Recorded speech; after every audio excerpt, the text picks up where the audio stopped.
பஹ்ரியா நகர் அந்த பிரதேசத்தில் இயற்கையாகவே அமையப்பட்டிருக்கிறது வட்டத்து முனை.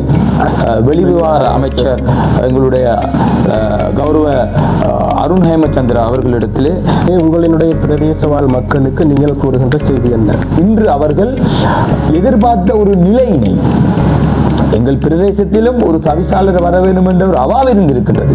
அதனை எதிர்காலத்தில் முழுமையான தவிசாளர் கிடைக்க இருந்தாலும் அதே போல எமது மூதூர் பிரதேச சபையினுடைய எல்லைக்கு கீழ் வருகின்ற பல வீதிகள் உள்வீதிகள் குன்றும் குழியுமாக இருந்து கொண்டிருக்கிறது. இந்த பிரச்சனைகளை சபை எப்பொழுது முழுமையாக தீர்க்கும்? குறிப்பாக உங்களுடைய காலப்பகுதியில் இதனை செய்ய முடியுமா? இந்த நேர்காணலினை நீங்கள் தொடர்ந்தேர்ச்சியாக காண விரும்பினால் Furqan MIM Facebook, Furqan MIM YouTube channel, Furqan MIM TikTok பக்கங்களை நீங்கள் ஃபாலோ செய்து உங்களினுடைய கருத்துக்களையும் இந்த நேர்காணல் தொடர்பான கருத்துக்களினையும் நீங்கள் பதிவிடலாம். இறுதியாக எமது கேள்வி, மூதூரில் பல தேவைகள் இருக்கிறது, அபிவிருத்தி செய்யப்பட வேண்டிய தேவைகள் இருக்கிறது. குறிப்பாக எமது மூதூர் பிரதேசத்தில் சிறந்ததொரு பொழுதுபோக்கை கழிப்பதற்கான இடங்கள் இல்லை. ஆனால் பஹ்ரியா நகர் அந்த பிரதேசத்தில் இயற்கையாகவே அமையப்பட்டிருக்கிறது வட்டத்து முனை. அந்த பகுதியில் பல மக்களும் தொடர்ந்தேர்ச்சியாக அந்த இடங்களை பார்வையிடுவதற்காக அந்த பொழுதுபோக்கை கழிப்பதனை செல்வார்கள். ஆனால் அந்த பகுதியில் இன்னும் அபிவிருத்திகள் முழுமையாக இடம்பெறவில்லை. அதனை போல அந்த பகுதியில் இருக்கின்ற வீதிகள் இன்னும் செப்பனிடப்படாமல் இருக்கிறது. அதனை போல எமது மூதூர் பிரதேச சபையினுடைய எல்லைக்கு கீழ் வருகின்ற பல வீதிகள் உள்வீதிகள் குன்றும் குழியுமாக இருந்து கொண்டிருக்கிறது. இந்த பிரச்சனைகளை சபை எப்பொழுது முழுமையாக தீர்க்கும்? குறிப்பாக உங்களுடைய காலப்பகுதியில் இதனை செய்ய முடியுமா? அதனை தெளிவாக நீங்கள் ஃபுர்கான் அவர்களே, உங்களுக்கு தெரியும் மூதூர் சபை எல்லைக்குட்பட்ட பிரதேசங்களில் பல பூங்காக்கள் இருக்கின்றது, பொழுதுபோக்கு பூங்காக்கள் இருக்கின்றது. அதிலும் விசேடமாக தற்பொழுது பெயர் சொல்லக்கூடிய ஒரு பூங்காவாக மூதூர் என்டர்டைன்மெண்ட் பார்க் இருக்கின்றது.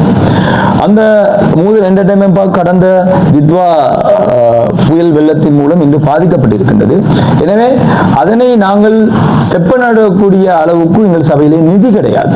ஆனால் மாகாண சபையில் உள்ளாட்சி அமைச்சின் ஊடாக மத்திய அரசின் ஊடாக நிதிகளை பெற்றுத்தான் நாங்கள் இப்படியான பணிகளை செய்ய வேண்டும். கூடுதலாக இருக்கின்ற வீதிகள் இன்று தார் வீதியாக இருக்கின்றது. அந்த வீதிகளும் பிரதேச சபையினுடைய ஓனர்ஷிப்பாக இருக்கின்றது. அந்த ரோட்டுக்குரிய ஓனர்ஷிப் பிரதேச சபையாக இருந்தாலும் அதனை எங்களால் செப்பனிட முடியாத நிலை காணப்படுகிறது. இந்த வகையில் நாங்கள் குறித்த ஒரு சில வீதிகளை நாங்கள் ஆர்டிடிக்கு உரிய வீதி என்றால் ஆர்டிடிக்கும், ஆர்டிஏக்கு உரிய வீதி என்றால் ஆர்டிஏக்கும் நாங்கள் வழங்கியிருக்கின்றோம். கூடுதலாக ஆர்டிஏ என்பது உங்களுக்கு தெரியும் மெயின் வீதியாகவே மத்திய வீதியை அவர்களுடைய அதிகாரத்துக்குள் உள்வாங்கப்பட்டிருக்கின்றது. ஆர்டிடி என்கின்ற வீதிகள் தான் கூடுதலாக உள்ளக வீதியாக காணப்படுகிறது. இந்த வகையில் நாங்கள் ஒரு சில வீதிகளை அவர்களுக்கு பொறுப்பு கொடுத்திருக்கின்றோம். அவர்கள் அதனை ஃபீசிபிலிட்டி செய்திருக்கிறார்கள். ஃபீசிபிலிட்டி செய்து அதனை செப்பனிடுவதற்கான ஆயத்தங்களை நடத்தி கொண்டிருக்கிறார்கள். அந்த வகையில் நான் இருக்கின்றேன். எங்களுடைய மாவட்டத்தினுடைய ஒருங்கிணைப்பு குழு கூட்டத்தின்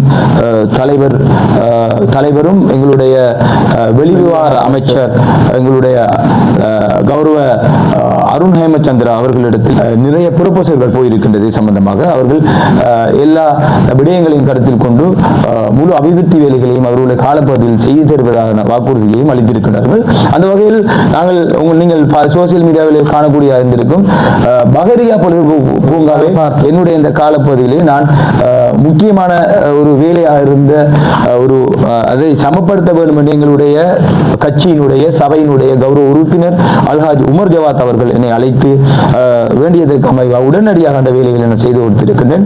அதுபோன்று முதற்கட்டமாக அந்த வீதியினை நாங்கள் கிரவலிட்டு மக்கள் பயன்பாட்டுக்கு ஒத்ததாக அதனை செய்வதற்கு நாங்கள் காத்திருக்கின்றோம். அதுபோன்று உங்களுக்கு தெரியும் நாங்கள் எங்களுடைய இந்த ஆட்சியிலே கௌரவ உறுப்பினர் அனைவருக்கும் ஒவ்வொரு வீதிக்காக வேண்டிய நிதியை ஒதுக்கி இருக்கின்றோம். அந்த வகையில் நானும் 2-3 வீதிகளை உள்ளக வீதிகளை செப்பனிட்டு கொடுத்திருக்கின்றேன். அதே போன்று நேற்றைய தினம் உங்களுக்கு தெரியும் இந்த மோட்டார் இயந்திரங்களை கொண்டு எங்களுடைய ஜின்னா நகர், சாவி நகர், அதே போன்று நூறானியா பிரதேசங்களிலே குண்டு குழியுமாக காணப்பட்ட வீதிகளை நாங்கள் மோட்டார் கிரேட்டர் மூலம் சமப்படுத்தி கொடுத்திருக்கின்றோம். அதுபோன்று மின்குமுகள் பொருத்துகின்ற பணிகளை ஒவ்வொரு கௌரவ உறுப்பினர்களின் வேண்டுகோளுக்கு அமைவாக அதனையும் நான் இந்த காலப்பகுதியில் செய்து கொண்டிருக்கின்றேன். இன்னொரு விடயம் என்னவென்றால், இன்று உங்களுக்கு தெரியும் அதாவது பானையில் இருக்கின்ற உணவை அகப்பையை போட்டுதான் அல்ல முடியும். பானையில் இருக்கின்ற உணவு எங்களுக்கு வாய்க்கு நேரடியாக வந்து சேர்வது கிடையாது. அதுபோன்றுதான் இன்று அரசாங்கம் நிறைய நிதிகளை வைத்துக் கொண்டிருக்கிறது. அரசாங்கம் நிறைய நிதிகளை வைத்துக் கொண்டிருக்கிறது. நான் நினைக்கின்றேன் இந்த அரசாங்கம் கட்சி பேதமின்றி சேவைகளை செய்வதற்கு முன் வந்திருக்கின்றது. இதிலே அவர்கள் நல்ல விடயங்கள் என்றால் அவர்கள் உடனே செய்வதற்கு காத்துக் கொண்டிருக்கிறார்கள். அந்த வகையில் எங்களுடைய பிரதேச சபைக்கு நிறைய தேவைகள் இருக்கின்றது. அதனை நாங்கள் பட்டியலிட்டு அதனை ஒரு தீர்மானமாக எடுத்து சபையிலே கௌரவ உறுப்பினர்கள் தீர்மானம் எடுத்து அதனை நாங்கள் உரிய அரசாங்க தரப்பிடம் கொண்டு சென்று இந்த சபைக்கான வேலை திட்டங்களை செய்ய வேண்டும் என்ற ஒரு எண்ணத்தோடும் நான் இருக்கின்றேன். பதில் தவிசாளர் அவர்களே, உங்களினுடைய பிரதேச வாழ் மக்களுக்கு நீங்கள் கூறுகின்ற செய்தி என்ன? விசேடமாக எனது வட்டார மக்களுக்கு நான் ஒரு விடயத்தை கூற வேண்டும். இந்த பெரியபாள வட்டாரத்தின் உள்ள மக்கள் 3 தடவையும் எனக்கு வாக்களித்திருக்கின்றார்கள். முதல் தடவை மூதூர் பிரதேசத்தில் உள்ள அனைத்து மக்களும் எனக்கு வாக்களித்தார்கள். 2018, 2025 ஆண்டு காலப்பகுதியானது ஒரு வட்டார முறைமையாக இருந்தபடியினால் 2 தடவையும் பெரியபாள வட்டார மக்கள் எனக்கு 3 கிராம உத்தியோகத்தர் பிரிவிலும் உள்ள தமிழ் முஸ்லிம் மக்கள் எனக்கு வாக்களித்திருக்கிறார்கள். வாக்களித்து இன்று அவர்கள் எதிர்பார்த்த ஒரு நிலையினை எங்கள் பிரதேசத்திலும் ஒரு தவிசாளர் வர வேண்டும் என்ற ஒரு அவாவிருந்து இருக்கின்றது. அதனை எதிர்காலத்தில் முழுமையான தவிசாளர் கிடைக்க இருந்தாலும் அந்த மகுடம் கிடைத்திருக்கின்றது. அந்த வகையில் மக்கள் பெரும் மகிழ்ச்சி அடைகின்றார்கள். அந்த பிரதேச மக்கள் மாத்திரமல்ல, என்று மூதூரில் உள்ள அனைத்து மூலின மக்களும் இந்த அதிகாரம் கிடைத்ததை கொண்டு அவர்கள் சந்தோஷம் அடைகின்றார்கள்.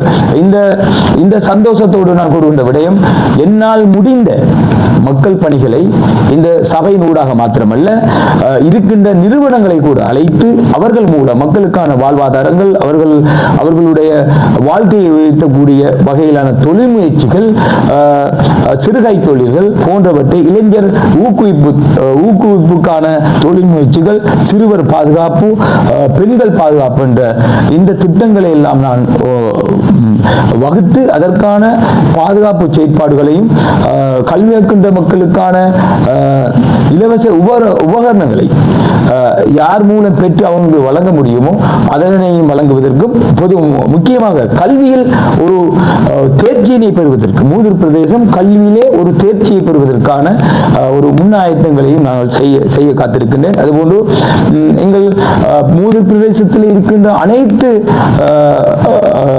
நிறுவனங்களும், அதாவது MOH, எங்களுடைய ஹாஸ்பிட்டல், எங்களுடைய ஜோனல், எங்களுடைய போலீஸ் நிலையம், எங்களுடைய பிரதேச செயலகம் போன்ற பாடசாலைகள், பொதுவான இடங்களுக்கு பிரதேச சபையின் ஊடாக என்ன திட்டங்களை அவர்கள் எதிர்பார்க்கின்றனர், எங்களால் எதை செய்ய முடியுமோ அதனை நாங்கள் செயற்படுத்துவதற்கும் மக்கள் நலன்கள் நாங்கள் செய்கின்ற விடயங்கள் எல்லாம் மக்களுடைய நலத்தினை கருத்தில் கொண்டு நாங்கள் இந்த சேவைகளை செய்வதற்கு, ஏனென்றால் மக்களுடைய வரிப்பணத்தை நாங்கள் அறுவடை செய்துதான் எங்களுடைய சபையை நடத்தி கொண்டிருக்கிறோம். அந்த வரிப்பணத்தின் மூலம் மக்களுக்கான தேவைகள் செய்கின்ற அந்த நிலையங்களுக்கு நாங்கள் சேவைகளை வழங்குவதற்கு பின்வாங்க போவதில்லை. எனவே கௌரவ உறுப்பினர்கள் எங்களுடைய அனைவருடைய உதவி ஒத்தாசை, அதுபோன்று எங்களுடைய சபையினுடைய செயலாளர், சபையினுடைய உத்தியோகத்தர் ஊழியர்களுடைய ஒத்துழைப்போடு இந்த மூதூர் பிரதேசங்களுக்கு, இந்த மூதூர் பிரதேச மக்களுக்கு தேவையான பணிகளை செய்வதற்கு நான் எண்ணியிருக்கின்றேன். உண்மையில் பதில் தவிசாளர் அவர்களே, இன்றைய தினம் பெருமதியான நேரங்களை எம்முடைய நேர்காணலில் பல கேள்விகள் கேட்கப்பட்டிருந்தது. சகல கேள்விகளுக்கும் நீங்கள் தெளிவான முறையில் பதிலளித்தமைக்கு முதலில் என்னுடைய மனமார்ந்த நன்றிகள். தொடர்ந்தும் உங்களினுடைய இந்த குறுகிய கால பதில் தவிசாளர் பதவியானது வெற்றிகரமாக அமைய வேண்டும் என்று நான் உங்களை வாழ்த்துவதோடு மீண்டும் ஒரு நேர்காணலில் சந்திக்கலாம். தொடர்ந்து இணைந்திருக்கிறேன்.